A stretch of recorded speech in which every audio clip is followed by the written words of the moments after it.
अध्यक्ष महोदय धन्यवाद। अध्यक्ष महोदय, माझ्या मतदारसंघात 20 तारखेला परवाच्या दिवशी एकदम गंभीर घटना घडली।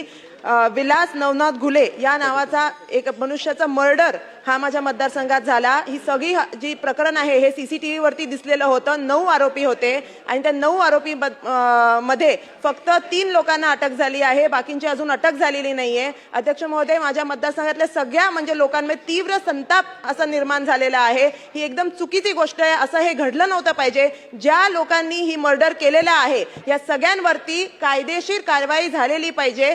ज्या लोकांनी म्हणजे आतापर्यंत ज्या माणसांनी स्टॅबिंग केलेलं आहे त्याला अजून पकडल्या गेलेलं नाहीये। अध्यक्ष महोदय, लोकांमध्ये एकदम म्हणजे नाराजी झालेली आहे। केस पोलीस स्टेशनला खूप लोक आता जमलेले आहे। आताच्या वेळेस ते अजून जी बॉडी आहे त्याचा अजून त्यांनी पोस्टमॉर्टम झाल्यानंतर अजून अंत्यसंस्कार त्याच्यावरती केलेले नाहीयेत। एकदम गंभीर घटना आहे। मी शासनाला इकडे सगळे जे मंत्री उपस्थित आहेत सगळ्यांना विनंती करते की कायदेशीर प्रक्रियेने ज्या लोकांनी ही घटना घडलेली आहे, ज्यांनी मर्डर केलाय त्यांना बरोबर पकडून त्यांच्यावर तीव्र कारवाई केली पाहिजे, त्यांना अटक केली पाहिजे आणि कोणीही ह्याच्यातून सुटले नाही पाहिजे। कोणीही असं त्यांना अटक झाली पाहिजे ही मी शासनाला इकडे एकदम मनापासून गंभीरपणे इकडे विनंती करते। धन्यवाद।